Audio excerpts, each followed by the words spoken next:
पहले सीन की शूटिंग खत्म हो चुकी थी। इस वक्त डायरेक्टर काफी खुश नजर आ रहे थे क्योंकि तीनों ही एक्टर्स ने काफी अच्छी और नेचुरल एक्टिंग की थी। ऐसा लग ही नहीं रहा था कि वो लोग एक्टिंग कर रहे थे। डॉक्टर के मुंह से खुद की तारीफ सुनकर ऐसा खुश तो थी, पर काव्या की तारीफ सुनकर उसे भी गुस्सा आ रहा था, पर वह कुछ नहीं कर सकती थी। वहीं डायरेक्टर ने विधान से भी कह दिया था कि विधान भले ही सुपरस्टार है, पर आयशा और काव्या की एक्टिंग भी उससे कम नहीं है। विधान भी डायरेक्टर की बात को मना नहीं किया क्योंकि सच में दोनों ने काफी अच्छी एक्टिंग करी थी। अब कुछ जूनियर आर्टिस्ट की शूटिंग हो रही थी। काव्या, विधान और आयशा चुपचाप बैठे हुए थे। आयशा उनसे कुछ दूरी पर बैठी हुई थी, पर काव्या और विधान एक दूसरे के साथ हंसते हंसते बात करते हुए शूटिंग देख रहे थे। विधान ने काव्या की तरफ देखते हुए कहा, सच में काव्या, तुम्हारी एक्टिंग कमाल की है। ऐसा लगता ही नहीं है कि तुम एक्टिंग कर रही हो। बिल्कुल नेचुरल लगती है तुम एक्टिंग करते टाइम।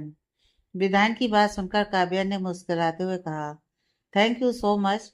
आई डोंट नो कि मेरी एक्टिंग कैसी है, पर आपके मुंह से और डायरेक्टर के मुंह से खुद की तारीफ सुनकर मुझे सच में बहुत खुशी होती है। मुझे कभी नहीं लगा था कि मैं अपनी पहली फिल्म आपके साथ करूंगी। मुझे अभी भी यकीन नहीं होता कि मैं आपके साथ बैठकर इस तरह से बातें कर रही हूँ। आपके सामने तो मैं कुछ भी नहीं हूँ। काव्या की बात सुनकर विधान ने कहा, स्टॉप इट काव्या, तुम मेरी फ्रेंड हो और मुझे तुम्हारे मुंह से इस तरह की बातें सुनना बिल्कुल भी पसंद नहीं है। मैंने तुमसे कहा था ना कि दोस्ती में no sorry no thank you. इस तरह से दोस्ती में ऊंच नीच, मैं तुमसे बड़ा हूँ, तुम मुझसे छोटी हो, ये सब मुझे बिल्कुल भी नहीं पसंद है। दोस्ती में सिर्फ दोस्ती होती है, दूसरा कुछ नहीं। विधान की बात सुनकर काव्या मुस्कुराने लगी। दोनों इसी तरह से एक दूसरे के साथ काफी अच्छे से बात कर रहे थे। ऐसा लगता था जैसे दोनों वर्षों पुराने बिछड़े हुए दोस्त हों। दूर से आयशा उन दोनों को देखकर गुस्से से उबल रही थी। तभी उसके पास सेकंड मेट लीड आकाश आकर खड़ा हो गया। आकाश ने मुस्कुराते हुए कहा, हाय आयशा। आयशा ने पलटकर आकाश की तरफ देखा। आकाश भी काफी हैंडसम था और वह भी इंडस्ट्री में काफी फेमस था। हालांकि आज तक उसने ज्यादातर सेकंड लीड का ही रोल प्ले किया था, पर फिर भी वह काफी फेमस था। लड़कियां उसकी भी काफी दीवानी थीं। आकाश को देखकर आयशा ने एक नकली मुस्कुराहट के साथ कहा, बोलो। आकाश आयशा के पास बैठ गया। उसने आयशा की तरफ देखकर मुस्कुराते हुए कहा, आयशा, सच में तुम बहुत खूबसूरत हो। मुझे तो यकीन ही नहीं होता कि डायरेक्टर खान ने तुम्हारी जगह किसी ऐसी वैसी लड़की को इस फिल्म में लीड रोल दे दिया, जबकि तुम वह रोल डिजर्व करती थी, विधान के अपोजिट। आकाश की बात सुनकर आयशा हैरानी से उसकी तरफ देखने लगी। आकाश ने अपनी बात कंटिन्यू करते हुए कहा, माना कि वह लड़की खूबसूरत है, पर उसे एक्टिंग के बारे में कुछ भी नहीं पता। और तुम इंडस्ट्री में कितने सालों से हो? तुमने सिर्फ 16 साल की उम्र में इंडस्ट्री में डेब्यू किया था और तुम्हारी डेब्यू फिल्म कितनी सुपरहिट हुई थी। सबको तुम्हारी एरोगेंस दिखती है, पर कोई ये नहीं देखता कि तुमने मेहनत कितनी की थी। मैं अच्छे से जानता हूँ आयशा कि तुमने इंडस्ट्री में कितना स्ट्रगल किया है। आकाश की बात सुनकर आयशा के चेहरे पर मुस्कुराहट आ गई। भाई, उसके चेहरे की मुस्कुराहट देखकर आकाश ने मन ही मन कहा, सच में कितनी स्टूपिड है ये। बस थोड़ी सी तारीफ सुनी नहीं कि हवा में उड़ने लगी। फिर उसने मन ही मन खुद से कहा, मुझे क्या, मुझे तो अपने काम से मतलब है। इतना कहकर उसने फिर अपनी बात करते हुए कहा, और सच में ये विधान पता नहीं उस नई लड़की के साथ इतना क्यों चिपक रहा है। आकाश की बात सुनकर आयशा ने गुस्से से काव्या की तरफ देखते हुए कहा, जरूर उस लड़की को काला जादू आता है, इसलिए विधान, जो कि हमेशा लड़कियों से दूर रहता है, इस लड़की के साथ इतने अच्छे से बिहेव कैसे कर सकता है। आयशा की बात सुनकर विधान, जो कि दूर बैठा हुआ था, आकाश ने उसकी तरफ देखकर मन ही मन कहा, उसे काला जादू करने की क्या जरूरत है। वह लड़की है ही इतनी खूबसूरत कि कोई भी आदमी उसे अपना दिल हार जाए, जैसा कि मैं। सोचकर आकाश मुस्कुराने लगा। फिर उसने अपने चेहरे पर नकली गुस्सा लाते हुए कहा, देखो ऐसा, मैं जानता हूँ कि तुम्हें वह लड़की बिल्कुल भी पसंद नहीं है। तुम्हारी तरह मुझे भी वह बिल्कुल भी नहीं पसंद है। पता नहीं खुद को क्या समझती है। पहली फिल्म कर रही है, पर एटीट्यूड ऐसा है जैसे सुपरस्टार हो। पता नहीं अगर ये फिल्म हिट हो गई तो वह लड़की खुद को क्या समझने लगेगी। भले ही मैं ज्यादा फेमस नहीं हूँ, पर इंडस्ट्री में मुझे भी काफी लोग जानते हैं। उस लड़की ने मुझे भी इग्नोर कर दिया। मेरे साथ ऐसे बिहेव कर रही थी जैसे मैं एग्जिस्ट ही नहीं करता। मैंने उससे बात करने की कोशिश भी की थी। आकाश की बात सुनकर आयशा उसकी तरफ हैरानी से देखने लगी। वहीं आकाश मनी मन याद कर रहा था कि कैसे थोड़ी देर पहले उसने काव्या को टक्कर मारी थी और फिर जानबूझकर उसे टच करने के लिए उसके क्लोज हो गया था। तो काव्या ने उसे गुस्से से जवाब दिया था कि मुझसे दूर रहो। असल में आकाश का सिलेक्शन काफी पहले हो गया था, पर आज वह पहली बार शूटिंग लोकेशन पर आया था और काव्या को देखते ही उसके दिल में काव्या को पाने की इच्छा जाग गई थी। पर जब काव्या ने उसे इग्नोर किया तो उसे बहुत ही ज्यादा गुस्सा आया। उसने आयशा की आंखों में काव्या के लिए नफरत देख ली थी, इसलिए वह जानबूझकर उसे भड़काने के लिए आया था। आकाश की बातों को समझकर आयशा ने गुस्से से कहा, तुम बिल्कुल सही कह रहे हो। इस लड़की को इसकी औकात याद दिलानी होगी। बहुत हवा में उड़ रही है ना। इसके पंख काटकर इसे जमीन पर पटकना होगा और यह मैं करके ही रहूंगी। इसे इस तरह से बेइज्जत करूंगी कि दोबारा कभी किसी के सामने अपना सर उठाकर नहीं चल पाएगी। इसे लगता होगा कि आयशा सिंह से कोई भी पंगा ले सकता है, पर इसे मैं इसकी औकात याद दिलाकर रहूंगी, चाहे इसके लिए मुझे कुछ भी क्यों ना करना पड़े। आयशा की बात सुनकर आकाश मुस्कुराने लगा।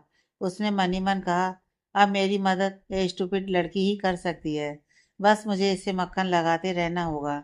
इतना सोचकर उसने आयशा की तरफ देखा और उसे कुछ कहा, जिसे सुनकर आयशा की आंखें हैरानी से बड़ी हो गईं। पर फिर उसने आकाश की तरफ देखते हुए कहा, ठीक है। आयशा की बात सुनकर आकाश ने मुस्कुराते हुए कहा, तो ठीक है, कल से हम हमारा काम स्टार्ट कर देंगे। इस लड़की को उसकी असली औकात हम याद दिलाकर ही रहेंगे।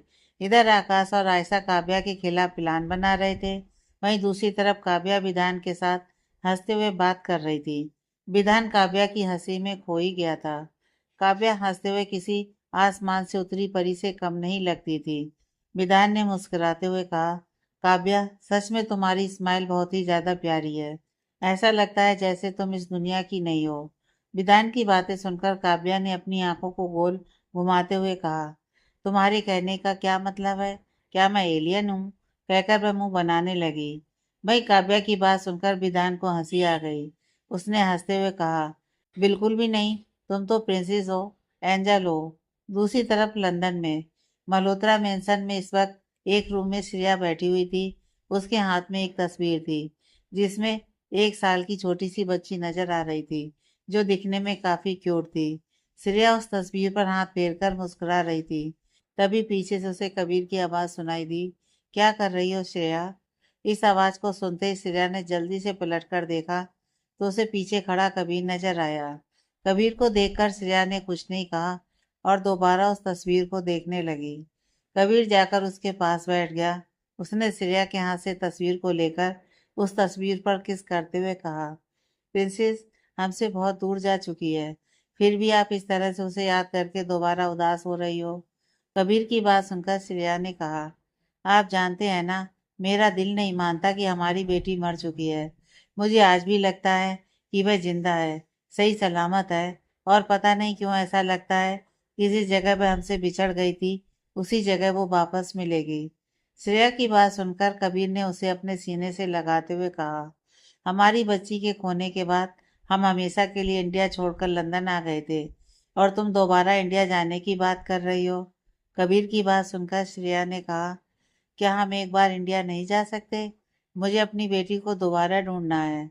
श्रेया की बात सुनकर कबीर ने कहा, श्रेया, मैं तुम्हारा दिल नहीं तोड़ना चाहता, पर तुम खुद जानती हो लास्ट टाइम जब हम इंडिया दोबारा उसे ढूंढने के लिए गए थे तब तुम्हारी क्या हालत हुई थी। मैं दोबारा तुम्हें उस कंडीशन में नहीं देख सकता। मेरे अंदर इतनी हिम्मत नहीं बची है। कबीर की बात सुनकर श्रेया की आंखों में आंसू आए। उसने रोते हुए कहा, आपको तो मेरी बेटी की कोई परवाह ही नहीं है। आपने तो उसे ढूंढने की कोशिश भी नहीं की। श्रेया की बात पर कबीर ने हैरानी से कहा, श्रेया, तुम खुद जानती हो कि पिछले 20 सालों से मैंने कितनी बार उसे हर जगह तलाशने की कोशिश की है।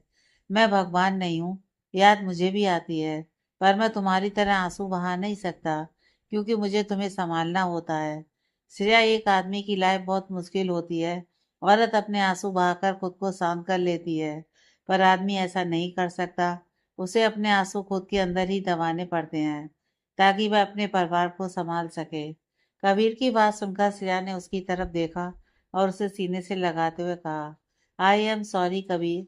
मैं जानती हूँ कि मैं गुस्से में कुछ भी बोल रही हूँ, पर मैं क्या करूँ। मुझे हमारी प्रिंसेस की बहुत ही ज्यादा याद आ रही है। ऐसा लग रहा है जैसे उसे मेरी जरूरत है। उसे अपनी मॉम की जरूरत है, पर मैं चाह कर भी उसके पास नहीं जा सकती। वो बात कर ही रहे थे कि तभी उनके कानों में किसी की आवाज सुनाई दी, मॉम डैड, आप दोनों दोबारा रोने लग गए। इस आवाज को सुनकर दोनों ने पलटकर दरवाजे की तरफ देखा, जहां पर साहिल खड़ा था। साहिल को देखकर श्रेया ने जल्दी से खुद को ठीक किया, क्योंकि उसकी आंखों में आंसू थे और वह जानती थी कि साहिल को उनकी आंखों में आंसू बिल्कुल भी पसंद नहीं है। भाई उन्हें इस तरह से अपने आंसू को पोंछता देखकर साहिल अंदर आया। उसने थोड़े गुस्से से कहा, इस तरह से आंसू छुपाने की कोशिश क्यों कर रही हो आप? मॉम, मैंने पहले भी आपको रोते हुए देख लिया था। आप क्यों बार बार खुद को तकलीफ देती हो? क्या आपको अच्छा लगता है मुझे दर्द में देखकर? हम प्रिंसेस को 20 साल पहले ही खो चुके हैं, और आज भी आप उसे याद करके खुद को तकलीफ देती हो, जिस वजह से मुझे भी तकलीफ होती है। मॉम, प्लीज खुद के साथ इस तरह से मत किया करो। मैं नहीं देख सकता आपको ऐसे। साहिल की बात सुनकर श्रेया ने रोते हुए कहा, प्लीज साहिल, ऐसी बात मत करो बेटा। अब मेरे लिए मेरे जीने की वजह तुम ही हो। श्रेया की बात सुनकर साहिल ने कहा, तो फिर आप क्यों मुझे तकलीफ देती हो? मैं जानता हूँ कि आपको आज भी लगता है कि हमारी प्रिंसेस इंडिया में है। अगर आपको ऐसा लगता है तो मैं खुद जाऊंगा इंडिया उसे ढूंढने। साहिल की बात सुनकर श्रेया ने कहा, पर साहिल, मुझे जाना है अपनी बेटी को ढूंढने के लिए। तुम? उन्होंने इतना कहा ही था कि साहिल ने कहा, मॉम, वह मेरी भी बहन है, और अगर वह जिंदा है तो मेरा फर्ज बनता है कि मैं अपनी बहन को सही सलामत वापस ढूंढकर हम लोगों के पास लेकर आऊं। क्या आपको मुझ पर भरोसा नहीं है? साहिल की बात सुनकर श्रेया कुछ कहने ही वाली थी कि तभी कबीर ने उसका हाथ पकड़ते हुए कहा, श्रेया, साहिल बिल्कुल ठीक कह रहा है। कबीर की बात पर श्रेया कुछ कहने ही वाली थी कि साहिल ने प्यार से श्रेया के माथे पर किस करते हुए कहा, मॉम, आपको परेशान होने की जरूरत नहीं है। आपका बेटा इतना तो काबिल है ही कि वह अपनी बहन को ढूंढ सके, और अगर वह अभी भी जिंदा है तो मैं जरूर उसे ढूंढ कर लाऊंगा। बस मुझे आपकी आंखों में आंसू नहीं दिखने चाहिए, वरना मुझसे बुरा कोई नहीं होगा। साहिल की बात सुनकर श्रेया ने मुंह बनाते हुए कहा, तो मुझ पर गुस्सा कर रहे हो? अपनी मॉम पर? श्रेया की बात पर साहिल ने मुस्कुराते हुए कहा, अब आप हरकत ही बच्चों जैसी करेंगे, हर वक्त रोती रहेंगी, तो मुझे तो आपके डैडी की तरह हरकत करके आप पर गुस्सा तो करना ही होगा ना।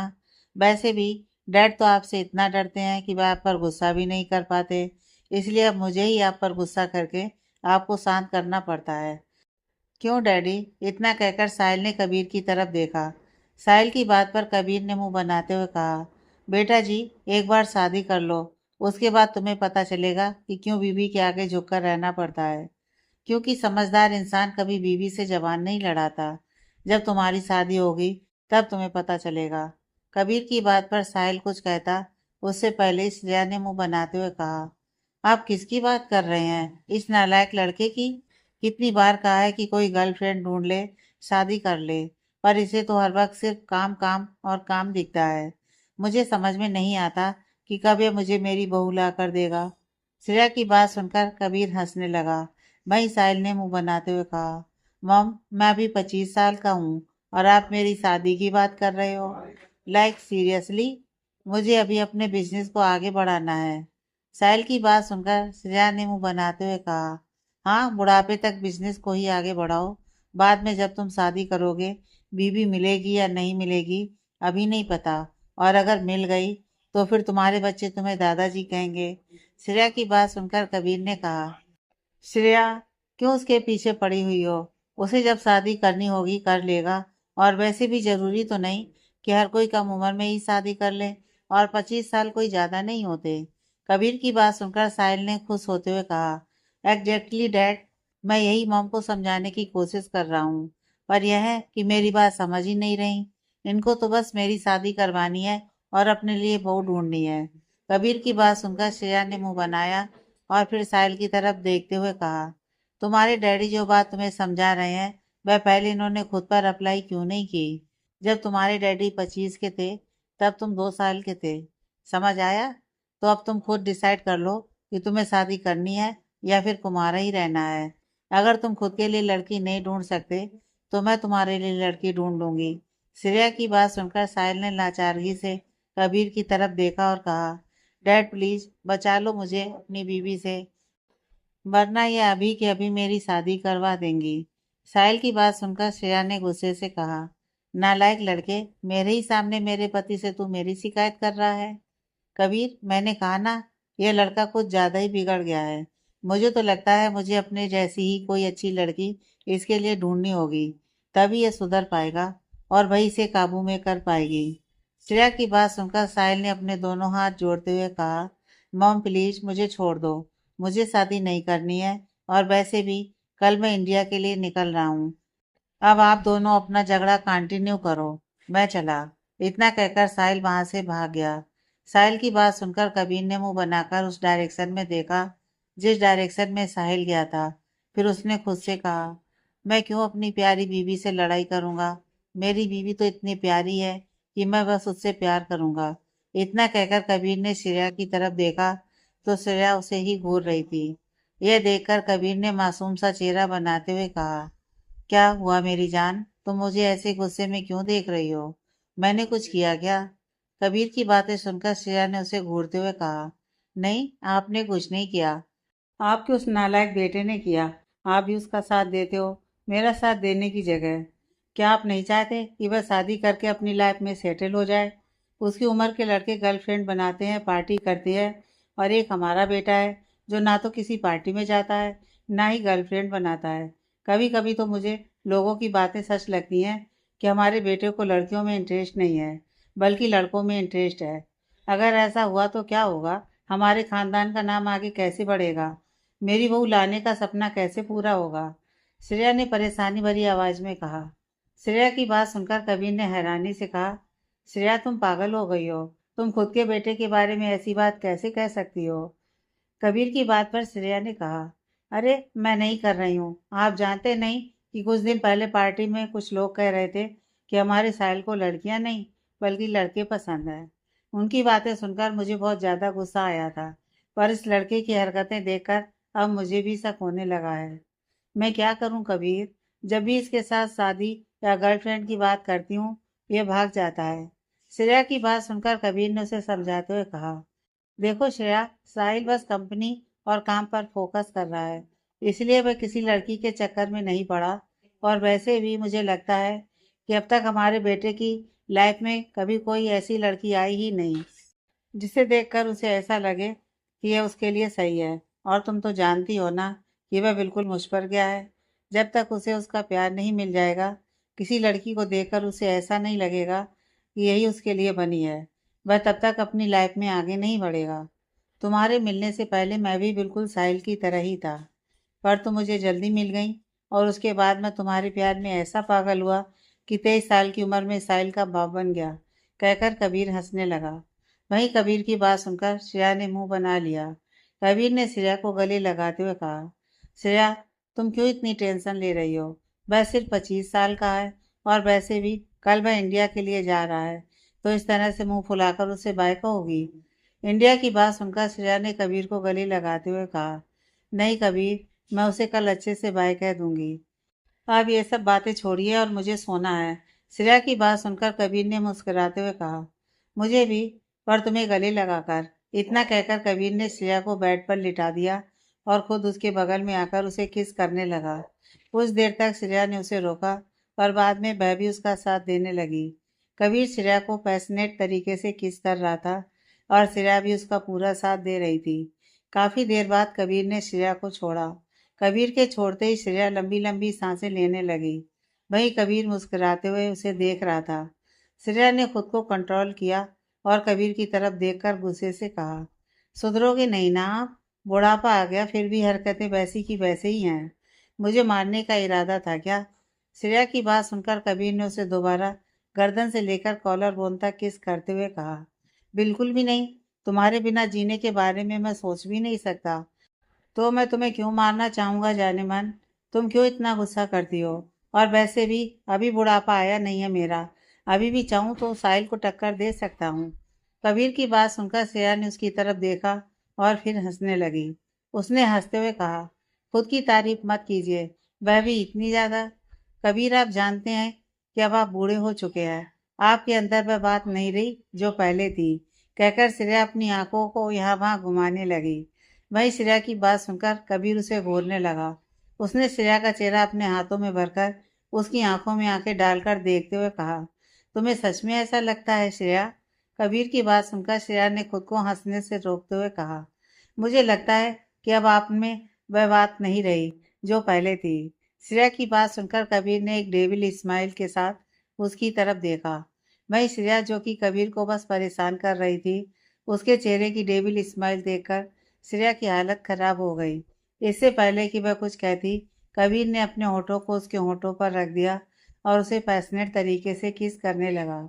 इस बार कबीर काफी वाइल्ड था।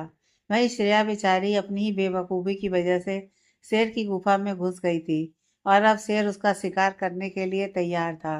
श्रेया ने मन ही मन खुद से कहा, श्रेया गधी, क्या जरूरत थी इस पागल आदमी को इस तरह से उकसाने की? अब तो ये तुझे नहीं छोड़ने वाला। वहीं कबीर अभी भी श्रेया को काफी वाइल्ड और पैशनेट तरीके से किस कर रहा था। श्रेया की तो हालत ही खराब हो रही थी, पर कबीर उसे छोड़ने को तैयार नहीं था। वह एक हाथ से श्रेया की कमर को सहला रहा था। वहीं बेचारी श्रेया की हालत खराब हो रही थी। वह चाहकर भी कबीर को खुद से दूर नहीं कर पा रही थी, क्योंकि कबीर इस उम्र में भी काफी स्ट्रांग और अट्रैक्टिव दिखता था। ऊपर से उसकी बॉडी अभी भी इतनी मेंटेन थी कि वह 40 साल से कम ही लगता था। श्रेया ने कबीर को काफी रोकने की कोशिश की, पर अब वह जानती थी उसने कबीर को ट्रिगर कर दिया है, तो कबीर इस तरह से तो नहीं रुकने वाला। श्रेया ने आखिर में थककर हार मान ली। कुछ देर बाद कबीर ने श्रेया के लिप्स को छोड़ दिया। उसने मुस्कुराते हुए कहा, तुम्हारे अंदर का नशा अभी भी उतना ही है बीवी, जितना 25 साल पहले था। मुझे तो लगता है कि जैसे जैसे हमारी शादी को ज्यादा दिन होते जा रहे हैं, तुम और भी ज्यादा खूबसूरत होती जा रही हो। कबीर की बात सुनकर श्रेया का चेहरा टमाटर की तरह लाल हो गया और उसने अपना चेहरा कबीर के सीने में छिपा लिया। यह देखकर कबीर ने उसके कानों में धीमी आवाज में मुस्कुराते हुए कहा, अभी से क्यों शर्मा रही हो? कबीर की बात सुनकर श्रेया ने अपनी बड़ी बड़ी आंखों से उसकी तरफ देखते हुए मासूमियत से कहा, कबीर, मैं मजाक कर रही थी, प्लीज अब आप ज्यादा ओवर रिएक्ट मत कीजिए। श्रेया की बात सुनकर कबीर ने मुस्कुराते हुए कहा, बीवी, यह तो मुझे उकसाने से पहले सोचना चाहिए था ना। अब मैं नहीं रुकने वाला, क्योंकि अब तुमने मुझे चैलेंज किया है। अब तुम्हें दिखाना तो पड़ेगा ही ना कि कबीर मल्होत्रा के अंदर कितनी एनर्जी है। कबीर की बात सुनकर श्रेया ने मासूम सा चेहरा बनाते हुए कहा, कबीर, मैं मजाक कर रही थी। श्रेया की बात सुनकर और उसकी मासूम सा चेहरा देखकर कबीर को उस पर और भी ज्यादा प्यार आने लगा, पर उसने मुस्कुराते हुए कहा, पर बीवी, मैं मजाक नहीं कर रहा हूँ। मुझे सच में तुम्हें साबित करना है कि मेरे अंदर कितना स्टेमिना है। कबीर की बात सुनकर श्रेया की आंखें बड़ी बड़ी हो गईं। वह कुछ कहने ही वाली थी कि कबीर ने दोबारा उसके लिप्स पर अपने लिप्स रख दिए और उसे पैशनेट तरीके से किस करने लगा। बेचारी श्रेया समझ गई थी कि उसका यह शैतान पति उसे इतनी आसानी से नहीं छोड़ने वाला, इसलिए उसने थक हार कर हार मान ली। वही श्रेया को अपने सामने झुकता देखकर कबीर के चेहरे पर एक डेविल स्माइल आ गई।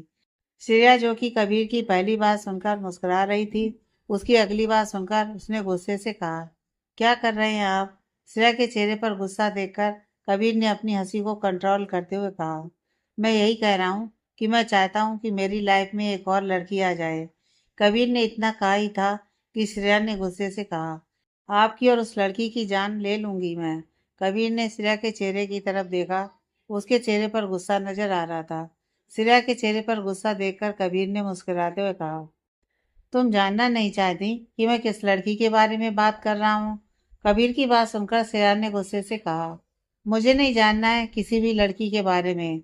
अगली बार से मेरे सामने किसी लड़की के बारे में बात की तो मैं आपको छोड़कर हमेशा के लिए चली जाऊंगी, और मैं मजाक नहीं कर रही हूँ।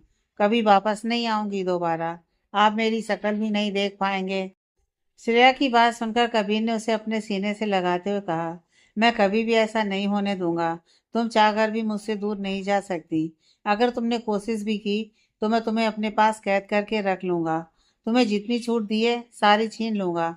चाहे तुम मुझे प्यार करो या नफरत, हमेशा तुम मेरे पास ही रहोगी। कबीर की बात सुनकर श्रेया ने गुस्से से कहा, जब आपको अपनी लाइफ में कोई और चाहिए तो फिर मेरी क्या ज़रूरत है। श्रेया बहुत ही ज़्यादा गुस्से में लग रही थी। उसने गुस्से से कबीर को खुद से दूर करने की कोशिश की, पर कबीर ने उसे अपने पास खींचकर उसके गाल पर किस करते हुए कहा, तो मेरी जाने मन, गुस्से में कितनी ज़्यादा प्यारी लगती हो तुम। पहले सुन तो लो कि मैं किस लड़की के बारे में बात कर रहा था। कबीर की बात सुनकर श्रेया ने कहा, मैंने कहा ना, मुझे किसी भी लड़की के बारे में नहीं जानना है। आप अपनी लव लाइफ के बारे में किसी और से बात कीजिए। जाइए यहाँ से। श्रेया को इतना गुस्सा होता देखकर कबीर ने मुस्कुराते हुए कहा, मैं हमारी प्रिंसेस की बात कर रहा था। मैं चाहता हूँ कि तुम्हारे अलावा मेरी लाइफ में सिर्फ एक लड़की हो, जो कि हमारी बेटी हो। तुम्हें यकीन है ना कि वह जिंदा है? तो मैं चाहता हूँ कि वह साहिल को मिल जाए और वापस हमारे पास आ जाए। कबीर की बात सुनकर श्रेया ने हैरानी से उसकी तरफ देखते हुए कहा, मतलब आप हमारी बेटी की बात कर रहे हैं? श्रेया की बातें सुनकर कबीर ने उसके गाल पर किस करते हुए कहा, और नहीं तो क्या। तुम्हें क्या लगा मैं अपने लिए इस उम्र में कोई और ढूंढ लूंगा? तुम्हें सच में लगता है कि तुम्हारे अलावा मुझे कभी किसी और लड़की में इंटरेस्ट हो सकता है? तुम तो जानती हो ना, मेरे लिए तुम एक नशा हो, जिसकी बहुत बुरी लत मुझे पिछले 25 सालों से लगी हुई है। और मैं चाह कर भी इस नशे से खुद को दूर नहीं रख सकता, ना ही रखना चाहता हूँ। मुझे किसी और नशे की ज़रूरत नहीं है मेरी जान, इसलिए कभी भी मुझ पर शक करने की ज़रूरत नहीं है। मेरे लिए सिर्फ श्रेया मल्होत्रा ही काफ़ी है। मुझे किसी और की ज़रूरत नहीं है। कबीर की बात सुनकर श्रेया के चेहरे पर बड़ी सी मुस्कुराहट आ गई। उसने बड़ी सी मुस्कुराहट के साथ कबीर की तरफ देखते हुए कहा, सच में कबीर? श्रेया के चेहरे पर मुस्कुराहट देखकर कबीर ने झुककर उसके माथे पर किस करते हुए कहा, श्रेया, मैंने कहा ना, मैं तुमसे हद से ज्यादा प्यार करता हूँ। क्या इन 25 साल में तुम्हें यह बात अभी तक समझ नहीं आई कि तुम मेरे लिए क्या हो?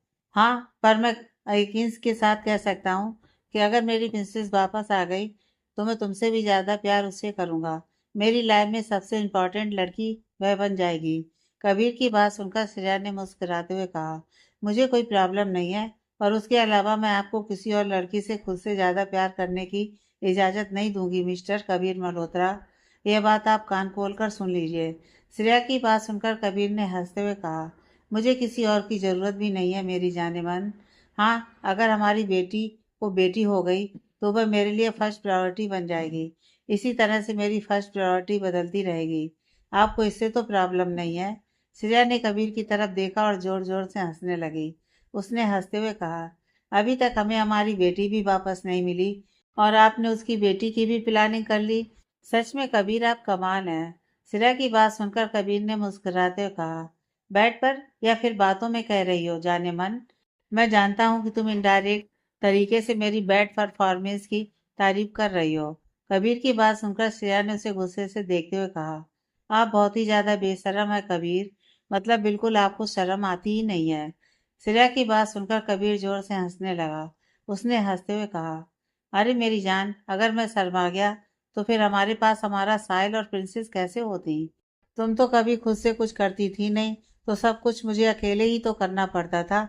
और वैसे भी जब बीवी इतनी खूबसूरत हो तो आदमी बेशरम अपने आप ही बन जाता है। कबीर की बात सुनकर श्रेया के गाल दोबारा लाल हो गए। वहीं कबीर ने उसके लाल गालों को देखकर मुस्कुराते हुए कहा, इतने साल हो गए फिर भी तुम्हारा यह शर्माना नहीं बंद हुआ। पर सच में जब तुम शर्माती हो ना, तो लगता है कि कायनात भी तुम्हारे सामने अपना सर झुका देगी। कबीर की बात सुनकर श्रेया ने अपना चेहरा दूसरी तरफ करते हुए कहा, बहुत हो गया आपका माखन लगाना, अब सोने दीजिए मुझे, आपने बहुत थका दिया है। श्रेया की बात सुनकर कबीर ने पीछे से उसे कमर से पकड़ते हुए कहा, ठीक है जाने मन, सो जाओ। वैसे भी कल साहिल इंडिया के लिए निकल रहा है। कबीर की बात सुनकर श्रेया ने उसकी तरफ देखा और कहा, क्या सच में साहिल हमारी बेटी को ढूंढ पाएगा? श्रेया की बात पर कबीर ने कहा, मैं ये तो नहीं जानता कि वह ढूंढ पाएगा या नहीं। बस मुझे इतना पता है कि मेरा बेटा कोशिश पूरी करेगा। आखिर वह हमारी बेटी है तो उसकी भी बहन है। उसने भी बचपन से अपनी बहन को देखने के लिए काफी कोशिश की है। मैंने भी उसे हमारी प्रिंसेस के लिए रोते हुए देखा है। कबीर की बात सुनकर श्रेया चुप हो गई। कुछ ही देर में दोनों एक दूसरे को गले लगाकर सो गए। वहीं दूसरी तरफ साहिल इस वक्त अपने रूम की बालकनी में खड़ा होकर चांद को देख रहा था। उसके हाथ में एक लड़की की तस्वीर थी और वह इस तस्वीर को देख रहा था। उसने खुद से कहा, मॉम डैड को कैसे बताऊं तुम्हारे अलावा कभी किसी और को अपनी लाइफ में लाने के बारे में सोच भी नहीं सकता। मैं जानता हूँ कि तुम अब मुझसे नफरत करती हो, पर मेरे दिल में सिर्फ तुम हो। मरते दम तक तुम ही रहोगी। तुम्हारे अलावा कभी कोई लड़की साहिल मल्होत्रा की बीवी नहीं बन सकती। कल मैं इंडिया आ रहा हूँ अपनी बहन को ढूंढने के लिए। शायद किस्मत दोबारा तुम्हें और मुझे एक दूसरे के सामने लाकर खड़ा कर दे। पर मैं चाहता हूँ कि हम दोबारा कभी ना मिलें, क्योंकि मैं तुम्हारी आंखों में खुद के लिए नफरत नहीं देख पाऊंगा। वह लड़की दिखने में काफी खूबसूरत और मासूम थी। उस लड़की ने एक पिंक कलर का क्रॉप टॉप और वाइट कलर की जीन्स पहना हुआ था, जिसमें वह बहुत ही खूबसूरत लग रही थी। उसके होंठ पर एक प्यारी सी मुस्कुराहट थी, जिसे देखकर कोई भी उस पर अपना दिल हार सकता था। साहिल उसे ही देखकर मुस्कुरा रहा था। काफी देर तक वह बालकनी में खड़ा होकर चांद को ही देखता रहा और फिर अपने रूम में आकर बेड पर लेट गया। दूसरी तरफ इंडिया में इस वक्त शाम के 6 बज रहे थे। काव्या गाड़ी में बैठकर घर के लिए निकल चुकी थी। आज उसे शूटिंग लोकेशन पर देर हो गई थी, पर वह खुश थी क्योंकि आज सभी सीन की शूटिंग उसने 1 या 2 ट्रक में ही कंप्लीट कर दी थी। डायरेक्टर ने भी उसकी काफ़ी तारीफ की थी और विधान के साथ भी उसकी अच्छी दोस्ती हो गई थी। कुछ ही देर में काव्या एके मेंशन पहुंच गई। रात में आते ही उसे लिविंग रूम पूरी तरह से खाली नजर आया। यह देखकर उसने खुद से कहा, आज आदित्य घर पर नहीं आए। वह सीधा ऊपर अपने रूम में चली गई और कुछ ही देर में कपड़े चेंज करके वापस नीचे आ गई। पर आदित्य अभी भी घर नहीं आया था। यह देखकर उसे बहुत ही ज्यादा खाली खाली महसूस होने लगा। उसे यह घर आदित्य के बिना काटने के लिए दौड़ता था। लास्ट टाइम भी जब आदित्य 1 महीने के लिए बिजनेस ट्रिप पर गया था, काव्या खुद जानती थी कि कितनी मुश्किल से 1 महीना इस घर में अकेले बिताया था। काव्या ने खुद से कहा, क्या मैं कॉल करके पूछूं कि ये कहाँ पर है। इतना सोचकर उसने अपना मोबाइल निकाला और आदित्य का नंबर डायल करने के बारे में सोचा, पर उसके हाथ रुक गए। फिर उसने खुद से कहा, नहीं, अगर मैं कॉल करूंगी तो ये जरूर कुछ गलत ही सोचेंगे। मैं क्या करूं कहकर काव्या लिविंग रूम में यहाँ से वहाँ चक्कर काटने लगी। उसे समझ में नहीं आ रहा था कि वह क्या करे। उसका दिल तो कह रहा था कि वह आदित्य को कॉल करे, पर उसका दिमाग कह रहा था कि वह कॉल करके क्या कहेगी। दिल और दिमाग के बीच में काव्या बुरी तरह से फंसी हुई थी। आखिर में थक हार कर उसने दोबारा मोबाइल निकाला और आदित्य का नंबर डायल कर दिया। दूसरी तरफ से पूरी रिंग जाने के बाद भी किसी ने कॉल नहीं उठाया। यह देखकर काव्या हैरान हो गई। उसने दोबारा कॉल किया, पर दूसरी बार भी किसी ने कॉल नहीं उठाया। अब काव्या को घबराहट हो रही थी और घबराहट की वजह से उसके माथे पर पसीना आ रहा था। उसने खुद से कहा, ये मेरा कॉल क्यों नहीं उठा रहे हैं। फिर उसने खुद को जवाब देते हुए कहा, हो सकता है कि कोई इम्पोर्टेंट काम कर रहे होंगे, इसलिए इन्होंने मोबाइल साइलेंट पर रखा होगा। पर फिर भी इन्हें कम से कम मुझे एक बार बताना तो चाहिए था ना, इन्हें आने में देर हो जाएगी। फिर उसने खुद से कहा, पर मैं कौन सी इनकी असल में गर्लफ्रेंड हूँ जो ये मुझे बताएंगे। काव्या खुद से ही सवाल कर रही थी और जवाब भी खुद ही दे रही थी, पर कहीं ना कहीं आदित्य के उसे ना बताने की वजह से उसे बुरा लग रहा था। पर वह जानती थी कि उनका रिश्ता सिर्फ दिखावे का है, इसलिए आदित्य ने कुछ गलत नहीं किया था। पर उसकी आंखों में हल्के आंसू आ गए थे। उसने जैसे तैसे खुद को कंट्रोल किया और चुपचाप रूम में चली गई। यह रूम आदित्य ने काव्या को पहले ही दिखाया था। इस रूम में चारों तरफ कैनवस रखे हुए थे, जहां पर काव्या पेंटिंग कर सकती थी। काव्या को पेंटिंग का भी शौक था। वह बिना कुछ सोचे समझे ब्रश और कलर्स निकालकर कैनवास पर पेंटिंग करने लगी, क्योंकि उसका बिल्कुल भी मन नहीं लग रहा था। वहीं दूसरी तरफ आदित्य इस वक्त एक फेमस क्लब में मौजूद था। उस क्लब में उसके सामने एक लंबा चौड़ा आदमी बैठा हुआ था, जिसका चेहरा मास्क से कवर था। आदित्य एरोगेंट स्टाइल में उसे देख रहा था। वह इंसान भी आदित्य के चेहरे को ही देख रहा था। आदित्य ने बिना किसी इमोशन के कहा, डील अगर डन करनी है तो तुम्हें मेरी शर्त माननी होगी, वरना तुम यहाँ से जा सकते हो। आदित्य की बात सुनकर उस आदमी ने अपनी एरोगेंट आवाज में कहा, मिस्टर कपूर, मैं तो बस सुना था कि आप काफी ज्यादा क्रूअल है, पर आज आपकी क्रूअल्टी देख ली। आप चाहते हैं कि 80% प्रॉफिट आपको मिले और 20% मुझे। सीरियसली मिस्टर कपूर, और आपको लगता है कि मैं इस डील पर हाँ कह दूंगा। उस इंसान की बात सुनकर आदित्य ने एक शैतानी मुस्कुराहट के साथ कहा, क्योंकि तुम जानते हो कि मेरे बिना तुम इंडियन मार्केट में फेमस नहीं हो सकते, और मेरे साथ नाम जोड़ने से ही जितना प्रॉफिट होगा उसका 10% भी तुम्हारे लिए काफी होगा। पर फिर भी मैं तुम्हें 20% दे रहा हूँ। मर्जी तुम्हारी है। तुम्हें मेरे साथ काम करना है तो कर सकते हो, वरना तुम यहाँ से जा सकते हो। आदित्य की बातें सुनकर उस आदमी ने गुस्से से अपने हाथ की मुट्ठी बांध ली। भाई, उस आदमी के हाथ की मुट्ठी देखकर आदित्य ने मुस्कुराते हुए मन ही मन कहा, आदित्य कपूर के सामने तो तुम्हें झुकना ही पड़ेगा। आदित्य इस वक्त घर पहुंच चुका था। इस वक्त आधी रात का टाइम हो रहा था। वह सीढ़ियों से ऊपर अपने रूम में जा रहा था। तभी उसने सोचा कि वह एक बार काव्या को देखकर आ जाए। इसलिए वह अपने रूम की तरफ जाने की जगह काव्या के रूम की तरफ चला गया। आदित्य ने काव्या के रूम में जाकर देखा तो काव्या छोटे बच्चों की तरह सिकुड़कर सो रही थी। काव्या को इस तरह से सोता देखकर उसके चेहरे पर मुस्कुराहट आ गई। आदित्य धीरे से काव्या के पास आया। उसने प्यार से काव्या के माथे पर हाथ फेरा और उसके माथे पर किस करके उसे ठीक से ब्लैंकेट उड़ाकर वापस अपने रूम में आ गया। अगली सुबह जब काव्या की आंखें खुली, वह काफी रिफ्रेश फील कर रही थी। वो उठकर बैठ गई और मुस्कुराते हुए बाथरूम में चली गई। कुछ ही देर में वह रेडी होकर नीचे लिविंग रूम में आ गई तो उसे लिविंग रूम में आदित्य देख गया। आदित्य को देखकर उसने प्यार से मुस्कुराते हुए कहा, गुड मॉर्निंग। आदित्य ने भी बस अपना सर हिलाकर काव्या की तरफ मुस्कुराते हुए देखा। कुछ देर बाद आदित्य अपने ऑफिस के लिए निकल गया और काव्या ड्राइवर के साथ शूटिंग लोकेशन पर जाने के लिए निकल गई। इस वक्त काव्या गाड़ी में बैठी हुई थी और उसके चेहरे पर इरिटेशन नजर आ रही थी, क्योंकि उसकी गाड़ी मुंबई के ट्रैफिक के बीच फंस चुकी थी और उसे जितनी जल्दी हो सके शूटिंग लोकेशन पर पहुंचना था। काव्या ने खुद से कहा, ओ माय गॉड, यहाँ पर पता नहीं कितना टाइम वेस्ट हो जाएगा। इतना कहकर उसने गाड़ी का शीशा नीचे किया और गाड़ियों को देखने लगी जो कि ट्रैफिक सिग्नल पर रुकी हुई थी। उसने खुद से कहा, सच में मुंबई में सरवाइव करना आसान बात नहीं है। मैं तो इस वक्त एक गाड़ी में बैठी हुई हूँ, उन लोगों के लिए जिनके पास ना तो गाड़ी है ना तो टैक्सी करने के लिए पैसा। उनके लिए मुंबई किसी नरक से कम नहीं है। काव्या खुद से ही सोचकर गाड़ी से बाहर देख रही थी, पर कोई था जो काफी देर से काव्या को देखकर पूरी तरह से हैरान था। यह कोई और नहीं, साहिल था, जो कि आज सुबह सुबह ही इंडिया पहुंच गया था। साहिल लंदन से कल शाम को ही इंडिया आने के लिए निकल चुका था। वह काव्या के चेहरे को बहुत ही ध्यान से देख रहा था। उसके चेहरे पर हैरानी, घबराहट और खुशी के मिले जुले भाव एक साथ नजर आ रहे थे। उसने खुद से कहा, exactly look like a mom. ऐसा कैसे हो सकता है? कोई मेरी मम की कार्बन कॉपी कैसे लग सकती है? साहिल को अभी भी कुछ समझ में नहीं आ रहा था।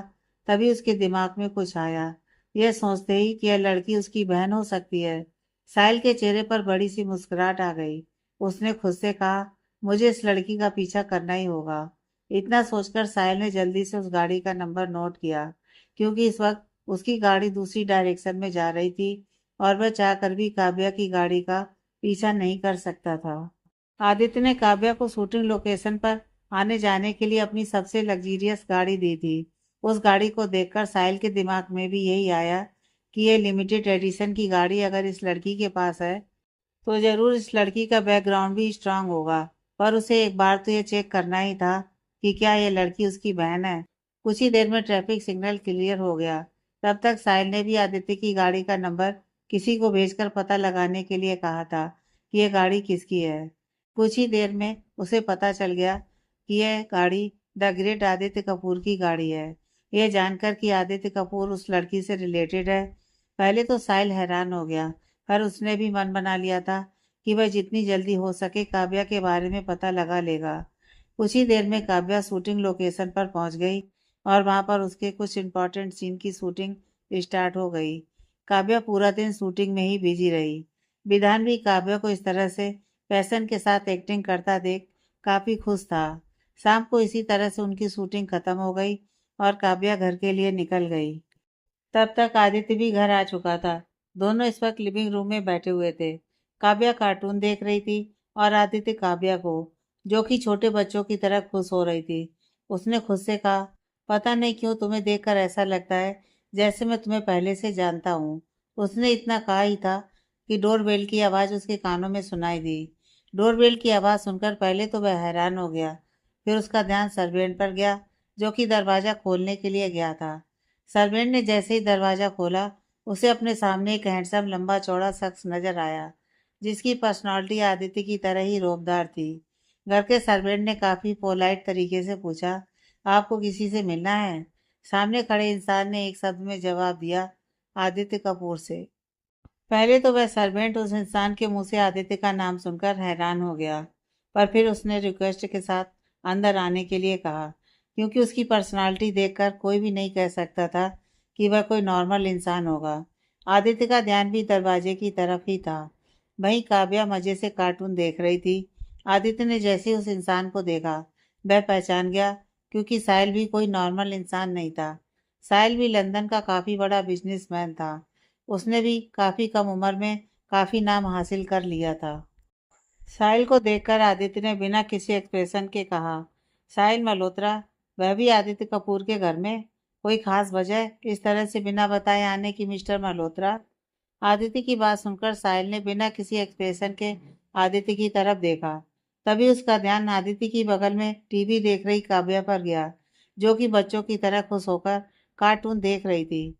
साहिल की इमोशनल लेस आंखें काव्या को देखते ही सॉफ्टनेस से भर गईं। काव्या को देखते ही उसके चेहरे पर प्यार और मुस्कुराहट नजर आने लगी।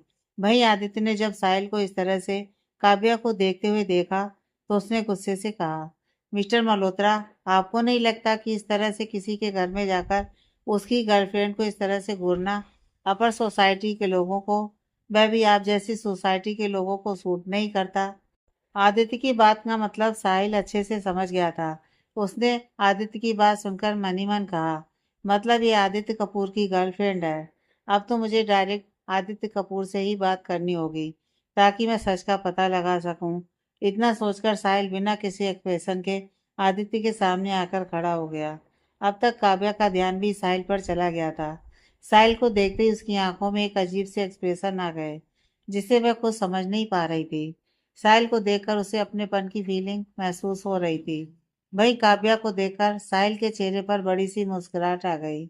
यह देखकर आदित्य ने थोड़े गुस्से से कहा, मिस्टर साहिल मल्होत्रा, मैंने अभी अभी आपसे कुछ कहा, लगता है आपको ठीक से सुनाई नहीं दिया। आदित्य की बात सुनकर साहिल ने बिना किसी एक्सप्रेशन के कहा, मैं आपसे नहीं, आपकी गर्लफ्रेंड से ही मिलने के लिए आया हूँ मिस्टर कपूर। साहिल की बात सुनकर आदित्य गुस्से से अपनी जगह से खड़ा हुआ। उसने साहिल का कॉलर पकड़ते हुए कहा, तमीज से बात करो, वरना यहाँ से तुम जिंदा वापस नहीं जा पाओगे। आदित्य की बात सुनकर साहिल ने गुस्से से कहा, मैं क्या कहना चाहता हूँ यह सुन लो, उसके बाद तुम्हें जो करना है कर लेना मिस्टर कपूर। आदित्य को साहिल का इस तरह से कॉलर पकड़ता देखकर काव्या ने जल्दी से आदित्य को साहिल से दूर करते हुए कहा, ये क्या कह रहे हैं आप, पहले उनकी बात तो सुन लो। साहिल ने काव्या की तरफ देखकर मुस्कुराते हुए कहा, मैं तुमसे ही बात करने के लिए आया हूँ। मुझे तुमसे कुछ पूछना है। मेरे एक सवाल का जवाब दो। क्या तुम जानती हो कि तुम्हारे पेरेंट्स कौन है? साहिल का जवाब सुनकर आदित्य और काव्या दोनों हैरानी से उसकी तरफ देखने लगे। दोनों को ही समझ में नहीं आया कि साहिल ने काव्या से यह सवाल क्यों पूछा। वहीं आदित्य ने गुस्से से कहा, तुम होते कौन हो मेरी गर्लफ्रेंड से ऐसा पूछने वाले? आदित्य की गुस्से वाली आवाज सुनकर साहिल ने उसे गुस्से से देखते हुए कहा, कुछ तो वजह होगी, इसलिए मैं उससे यह सवाल पूछ रहा हूँ। तो थोड़ी देर के लिए अगर तुम हमारे मैटर में इंटरफेयर ना करो तो ही अच्छा होगा आदित्य कपूर। साहिल की बात सुनकर आदित्य गुस्से से उसकी तरफ देखने लगा और कुछ कहने ही वाला था कि काव्या ने अपनी आंखें बंद करते हुए कहा, नहीं, मुझे नहीं पता, मैं अनाथ हूँ। मुझे बस इतना पता है कि जब मैं 2.5 साल की थी, तब कोई मुझे अनाथ आश्रम में छोड़कर चला गया था, और तब से मैं वहां पर ही थी। मेरे पास बस मेरे परिवार की एक आखिरी निशानी बची है। काव्या के मुंह से यह सुनकर कि वह अनाथ है, साहिल के चेहरे पर बड़ी सी मुस्कुराहट आ गई। वहीं उसे मुस्कुराते हुए देखकर आदित्य ने गुस्से से कहा, पागल हो गए हो तुम? साहिल ने काव्या की तरफ देखा और कहा, क्या तुम मुझे अपने परिवार की वह आखिरी निशानी दिखा सकती हो? साहिल की बात सुनकर काव्या अजीब तरह से उसे देखने लगी। वहीं आदित्य गुस्से में साहिल को काव्या से दूर करने के लिए आगे बढ़ा। साहिल ने कहा, तुम्हारा फेस मेरी मॉम के फेस से मिलता है, और मुझे शक है कि कहीं तुम मेरी खोई हुई बहन तो नहीं। इस वजह से मैं तुम्हारे परिवार की आखिरी निशानी देखना चाहता हूँ। साहिल की बात सुनकर काव्या की आंखों में चमक नजर आने लगी। उसने बिना किसी हेरिटेशन के अपने गले में पहना लॉकेट, जो कि वह हमेशा अपनी ड्रेस से छुपा कर रखती थी, जल्दी से बाहर निकाला। उस पेंडेंट को देखकर साहिल ने हैरानी से काव्या की तरफ देखा और उसकी आंखों में आंसू आ गए। काव्या ने उस पेंडेंट को साहिल को दिखाते हुए कहा, मेरे पास बस ये आखिरी निशानी है, पर यह खुल नहीं रही है। मुझे लगता है कि जैसे किसी दूसरे पेंडेंट का एक टुकड़ा है। वहीं काव्या का पेंडेंट, जो कि आज तक आदित्य ने भी नहीं देखा था, उसे देखकर आदित्य के दिमाग में कुछ पुरानी यादें चलने लगी। जब एक छोटी सी बच्ची अपने गले में पहने पेंडेंट को काफी प्रोटेक्ट करके रखती थी और कहती थी, ये मेरे भैया और मेरा है। आदित्य ने अपने कांपते होठों से कहा, बेबी। उसकी आंखों में आंसू आ गए। उसने खुद से कहा, मेरी बेबी मेरे पास थी और मैं उसे पूरी दुनिया में ढूंढ रहा था। ये पेंडेंट काव्या के गले में उसके पैदा होने के बाद कबीर जी ने ही डाला था। वहीं उन दोनों की आंखों में आंसू देखकर काव्या काफी कंफ्यूज नजर आ रही थी। उसने कहा, क्या हुआ? साहिल और आदित्य ने एक साथ कहा, बेबी, प्रिंसेस। उन दोनों के मुंह से खुद के लिए यह सब सुनकर काव्या ने हैरानी से उनकी तरफ देखा और कहा, कि आप दोनों क्या कह रहे हैं? साहिल ने अपने आंसू कंट्रोल करते हुए कहा, तुम मेरी खोई हुई बहन तानिया हो, जिसका बचपन में किडनैप हो गया था। अगर तुम्हें यकीन नहीं है तो मैं तुम्हें प्रूफ दे सकता हूँ। इस पेंडेंट का दूसरा टुकड़ा मेरे पास है। तुमने बिल्कुल सही कहा, यह अकेला अधूरा है, और जब हम ये दोनों का पेंडेंट मिलाकर एक साथ रखा जाता है तब पूरा होता है। इतना कहकर उसने जल्दी से अपने गले में पहना हुआ पेंडेंट निकाला और उस पेंडेंट से अटैच कर दिया। दोनों पेंडेंट को एक दूसरे के साथ जुड़ते हुए देखकर काव्या हैरान हो गई। वहीं आदित्य ने काफी धीमी आवाज में कहा, यह पेंडेंट बचपन में मेरी बेबी के गले में था। आदित्य की बात सुनकर काव्या हैरानी से उसकी तरफ देखने लगी।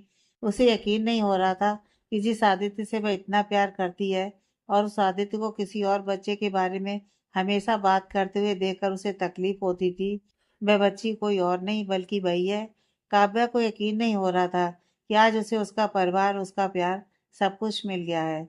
वह जमीन पर बैठ गई और अपना चेहरा अपने हाथों में छुपाकर रोने लगी। उसे इस तरह से रोता देखकर आदित्य और साहिल एक साथ घुटनों के बल उसके सामने बैठ गए और दोनों ने एक साथ काव्या को गले लगा लिया। काव्या दोनों के गले पर सर रखकर फूट कर रो पड़ी। आदित्य ने काव्या का चेहरा अपने हाथों में भरकर प्यार से उसके माथे पर किस करते हुए कहा, I love you so much baby. मैं तुम्हें कभी मुझसे दूर नहीं जाने दूंगा। आदित्य की बात सुनकर काव्या ने आंसू भरी आंखों से उसकी तरफ देखा। तभी साहिल ने प्यार से काव्या को अपने सीने से लगाते हुए कहा, और मैं भी प्रिंसेस, तुम्हें कभी खुद से दूर नहीं जाने दूंगा। जब मम डैडी को पता चलेगा कि तुम वापस मिल गई हो, तो उन दोनों से ज्यादा इस दुनिया में शायद कोई खुश नहीं होगा। साहिल और आदित्य की बात सुनकर काव्या ने मुस्कुराते हुए कहा, आज मुझे सब कुछ मिल गया है, मेरा परिवार और मेरा प्यार। अब मुझे कुछ और नहीं चाहिए। मुझे बस अपनी लाइफ में खुशियां चाहिए। काव्या की बात सुनकर आदित्य और साहिल ने एक साथ कहा, अब तुम्हारी लाइफ में सिर्फ और सिर्फ खुशियां होंगी। उन दोनों की बात सुनकर काव्या ने मुस्कुराते हुए दोनों की तरफ देखा और दोनों के गाल पर जल्दी से किस कर दिया। काव्या की आंखों में इतनी खुशी देखकर आदित्य और साहिल के भी आंखों में खुशी के आंसू आ गए। काव्या ने अपने भाई साहिल से कहा, भाई मुझे अपने मॉम और डैड से मिलना है। उनसे बहुत सारी बातें करनी है। भाई आप मुझे उनके पास ले जाएं।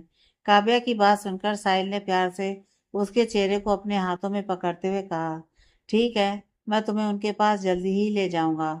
मॉम और डैड तुम्हें देखकर बहुत खुश होंगे। सबसे ज्यादा तो मॉम तुम्हें देखकर बहुत खुश होंगी। इतने सालों से तुमसे मिलने के लिए तड़प रही हैं, हर दिन तुम्हें याद करती हैं और तुम्हारे लिए रोती रही हैं। साहिल ने आगे काव्या से कहा, जब उन्हें पता चलेगा कि उनकी प्रिंसेस अभी जिंदा है तो उनकी खुशी का ठिकाना नहीं रहेगा। लेकिन यह बात हम उन्हें सरप्राइज देकर बताएंगे, जब मैं तुम्हें उनके पास ले जाऊंगा। साहिल की बात सुनकर काव्या की आंखों में एक बार फिर आंसू आ गए। उसने साहिल से कहा, भाई आप मुझे अभी उनके पास ले चलें। मैं उनसे मिलने के लिए बेचैन हो रही हूँ। काव्या अभी साहिल से बात कर ही रही थी कि तभी आदित्य ने काव्या से कहा, काव्या तुम अभी नहीं जा सकती। आदित्य की बात सुनकर साहिल और काव्या दोनों हैरानी से आदित्य की तरफ देखने लगे। तभी काव्या ने आदित्य को गुस्से से आंसू भरी आंखों से देखा और कहा, क्या मतलब है आपका कि मैं नहीं जा सकती? मैं अपने मॉम डैड से मिलने जा सकती हूँ। मैं इतने सालों के बाद उनसे मिलने जा रही हूँ और आप मुझे नहीं रोक सकते हैं। काव्या की बात सुनकर साहिल ने आदित्य से गुस्से से तेज आवाज में कहा, अब तुम्हें क्या तकलीफ हो रही है काव्या को मेरे साथ जाने से? वो मेरी बहन है और मैं उसे उसके मॉम डैड से मिलाने ले जा रहा हूँ, तो तुम्हें क्या तकलीफ है? काव्या और साहिल की बातें सुनकर आदित्य ने गुस्से से दोनों को घूर कर देखा और कहा, मैं तुम्हें जाने से नहीं रोक रहा, बल्कि मैं यह कह रहा हूँ कि अभी मुझे बहुत जरूरी काम था। वो काम खत्म हो जाए, उसके बाद हम सब साथ चलेंगे। आदित्य की बात सुनकर काव्या ने कहा, अभी मैं साहिल भाई के साथ चली जाती हूँ, आप अपना काम खत्म करके आ जाइएगा। काव्या की बात सुनकर आदित्य को गुस्सा आ गया। उसने गुस्से से काव्या का हाथ पकड़कर अपने करीब खींच लिया और उसकी आंखों में देखते हुए प्यार से कहा, इतने सालों के बाद मुझे मेरी बेबी मिली है, मुझे मेरे बचपन का प्यार मिला है और मैं उसे दोबारा नहीं खोना चाहता, इसलिए मैं तुम्हें अकेले नहीं जाने दे सकता। आदित्य की आंखों में खुद के लिए इतना प्यार देखकर काव्या को हैरानी हो रही थी और साथ ही खुशी भी हो रही थी कि अचानक उसकी जिंदगी में उसे इतनी सारी खुशी एक साथ मिल गई। वहीं दूसरी तरफ कपूर मेंशन में सूरज बहुत गुस्से में था, क्योंकि रिया बार बार सूरज से जल्दी शादी करने की जिद कर रही थी। उसे अपनी मौत की धमकी दे रही थी कि अगर सूरज ने जल्दी शादी नहीं की तो वह अपनी जान दे देगी, क्योंकि वह अपनी वजह से अपने परिवार को बदनाम नहीं कर सकती थी। सूरज अपनी मॉम से गुस्से में कहता है, मॉम, आप पापा और दादी से मेरी और रिया की शादी की बात क्यों नहीं करती हैं? आखिर आप किस चीज़ का इंतजार कर रही हैं? मॉम, तभी सूरज की मॉम सूरज से कहती हैं, मैं आज ही तुम्हारे पापा और तुम्हारी दादी से बात करती हूँ, तुम चिंता मत करो। जब उन्हें पता चलेगा कि तुम उन्हें उनके खानदान का वारिस दे रहे हो, तो वह चाहकर भी मना नहीं करेंगे। तभी उन्हें एक तेज आवाज सुनाई दी। क्या कहा तुमने? अचानक से विक्रम जी की आवाज उनके कानों में पड़ी। सूरज और उसकी मॉम डरकर पीछे दरवाजे की तरफ देखने लगे। अचानक से विक्रम जी की आवाज सुनकर सूरज और उसकी मॉम डर गए, क्योंकि अचानक से कमरे में आने से विक्रम जी ने सब सुन लिया था और वो गुस्से से सूरज को घूरने लगे। तभी सूरज की मॉम सीमा कपूर विक्रम के पास आ गई और उन्होंने बात को संभालने की कोशिश की। विक्रम जी, हम आपको और माँ जी को सब बताने ही वाले थे। सीमा ने इतना कहा ही था कि तब तक वसुंधरा जी भी विक्रम जी के तेज गुस्से को सुनकर वहां पहुंच गई थी। उन्होंने आते ही तेज आवाज में विक्रम जी से कहा, क्या हुआ, तुम इतना गुस्सा क्यों कर रहे हो? विक्रम जी ने वसुंधरा जी से कहा, आप इस नालायक से पूछे कि इसने क्या किया है, मुझे तो इसे अपना बेटा कहने में भी शर्म आ रही है। विक्रम जी की बात सुनकर सीमा भड़क उठी। बस करें आप, आपको तो हमेशा मेरा बेटा गलत ही लगता है, और उस आदित्य का क्या, जो बिन शादी के एक लड़की के साथ रहता है? सीमा के मुंह से आदित्य के लिए ऐसी बात सुनकर वसुंधरा जी का गुस्सा फूट पड़ा और उन्होंने सीमा की तरफ गुस्से से देखते हुए पूछा, अब तुम मुझे बताओगी कि बात क्या है और ये इतना गुस्सा क्यों है? वसुंधरा जी की बात सुनकर सीमा ने सारी बात बता दी। सीमा की बात सुनकर वसुंधरा जी सूरज और सीमा पर गुस्सा हो गई। इतनी बड़ी बात तुम लोगों ने हमसे छुपाई? वसुंधरा जी की बात सुनकर सीमा फौरन बोली, नहीं माँ जी, हम आपको बताने ही वाले थे, बल्कि मैं आज रिया के घर रिश्ता लेकर भी जा रही थी। रिया से रिश्ते की बात सुनकर वसुंधरा जी काफी नाराज थी, लेकिन अपने घर की इज्जत की खातिर उन्होंने सूरज और रिया की शादी को मंजूरी दे दी, लेकिन एक शर्त पर, कि वह रिया के घर उसका रिश्ता मांगने नहीं जाएंगी। सूरज वसुंधरा जी की बात सुनकर खुश हो गया कि उसकी और रिया की शादी के लिए उसकी दादी मान गई, लेकिन उसे दुख भी इस बात का था कि उसके बच्चे की खबर सुनकर दादी उससे खुश नहीं हुई, जैसा कि उसने और सीमा ने सोच रखा था। यहाँ सब उल्टा ही हो गया। सूरज की दादी ने साफ इनकार कर दिया था कि उनका इस शादी से कोई लेना देना नहीं है। अपनी बात को कहने के बाद वसुंधरा जी कमरे से बाहर आ गईं। उनके कमरे से बाहर निकलने के बाद विक्रम जी भी वहां से गुस्से से चले गए। उनके जाने के बाद सूरज ने अपनी मॉम से कहा, मॉम, आप जल्दी से चलिए नारिया के घर, उसके मॉम डैड से उसका हाथ मांगने। सूरज की बात सुनकर सीमा हैरानी से अपने बेटे को देखने लगी। उसे कोई फर्क नहीं पड़ रहा था कि उसकी शादी से कोई खुश है या नहीं। उसे मतलब सिर्फ रिया से जल्द शादी करना था। वहीं दूसरी तरफ काव्या आदित्य से कहती है, आदित्य, ऐसा कौन सा जरूरी काम है जो हम अभी नहीं जा सकते?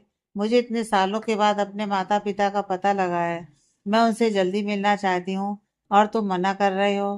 काव्या की अपने माता पिता से मिलने की बेचैनी को देखते हुए आदित्य ने उसकी बातों का जवाब देते हुए कहा, पहले हमारी मंगनी हो जाए, तो उसके बाद हम चले जाएंगे। मंगनी की बात सुनकर काव्या की आंखें हैरानी से बड़ी हो गईं और वह अपनी बड़ी बड़ी आंखों से आदित्य को देखने लगी।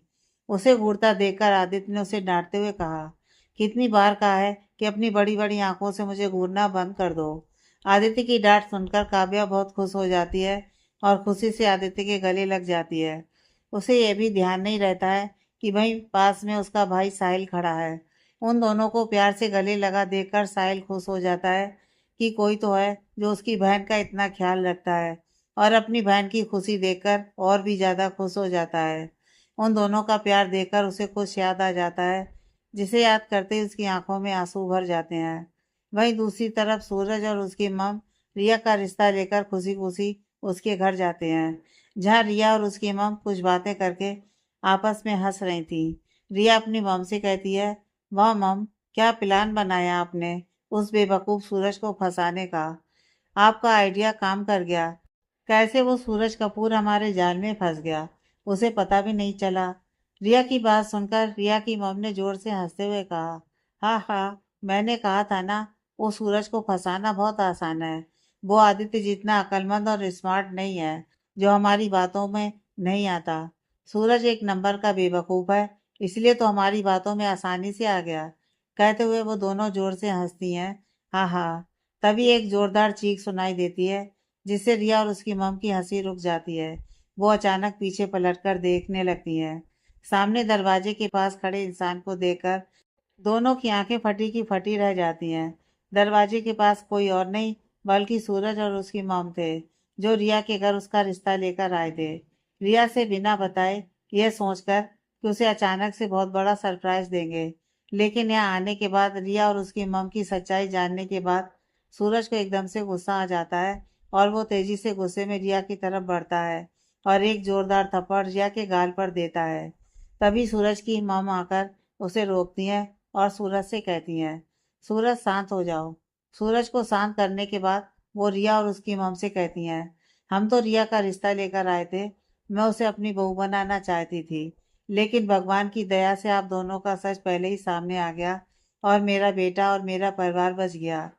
रिया और उसकी मॉम की बातें सुनने के बाद सूरज को अपनी गलती का बहुत पछतावा हो रहा था कि कैसे उसने काव्या और आसना को धोखा दिया और बदले में रिया ने उसे धोखा दिया। उसे अपनी गलती का शिद्दत से एहसास हो रहा था। वहीं दूसरी तरफ होटल के एक रूम में आसना डर के मारे थर थर कांप रही थी, क्योंकि जिस वीआईपी रूम में आसना ऑर्डर लेकर गई थी, वहाँ तीनों लड़के काफी नशे में थे और बार बार आसना के साथ बदतमीजी करने की कोशिश कर रहे थे, जिससे आसना के हाथ पैर ठंडे पड़ चुके थे। उसे वो रात याद आ गई जब सूरज ने उसके साथ जबरदस्ती की थी। ये याद करते ही उसने अपने हाथ से खाने की ट्रे फेंकी और एक ही झटके में रूम से बाहर निकलकर होटल के बाहर भागने लगी। वो सड़क के बीचों बीच दौड़ रही थी, बिना अपनी जान की परवाह किए। तभी उसकी टक्कर एक कार से हो जाती है और वो सड़क के बीचों बीच गिर जाती है। कार से एक आदमी आकर देखता है तो आसना को काफी चोटें लगी थी। कार से बाहर निकलने वाला सूरज था। सूरज रिया के घर से निकलकर गुस्से से कार चला रहा था। उसे रिया पर बहुत गुस्सा आ रहा था, जिस वजह से वो गुस्से में गाड़ी को फुल स्पीड से सड़क पर भगा रहा था। तभी आसना, जो कि होटल से सड़क पर दौड़ती हुई भाग रही थी, कि अचानक सूरज की कार से टकराई और एक्सीडेंट हो गया। आसना को इस हालत में देखकर सूरज उसे तुरंत हॉस्पिटल ले गया। उसकी ऐसी हालत देखकर उसे बहुत दुख हो रहा था। उसने अपनी गलती का एहसास हो गया था। वह भगवान से उसके ठीक होने की प्रार्थना कर रहा था। तभी डॉक्टर ऑपरेशन थिएटर से बाहर आए। उन्होंने बताया कि सी इज प्रेग्नेंट। अब वह ठीक है। चोटें थोड़ी ज्यादा हैं, वो भी धीरे धीरे ठीक हो जाएंगी। चिंता की ज्यादा कोई बात नहीं है। 2 या 3 घंटे में होश आ जाएगा तो आप मिल सकते हैं। यह कहकर डॉक्टर चले गए। आसना के मिल जाने से और उसके प्रेग्नेंट होने की खबर से सूरज बहुत खुश था। 2 घंटे बाद सूरज आसना के पास उसका हाथ पकड़कर बैठा हुआ था और उससे माफी मांग रहा था। आसना की आंखों में आंसू आ गए और उसने सूरज को अपनी गलती के लिए माफी मांगते देखकर उसे माफ कर दिया। अब सूरज को भी अपना सच्चा हमसफर मिल गया। इधर रिया को सूरज के इनकार की वजह से गहरा सदमा लग गया। काव्या को उसका प्यार और परिवार दोनों मिल गए। काव्या की आदित्य के साथ और आसना की सूरज के साथ शादी हो गई और सब अपनी जिंदगी में बहुत खुश थे। दी एंड।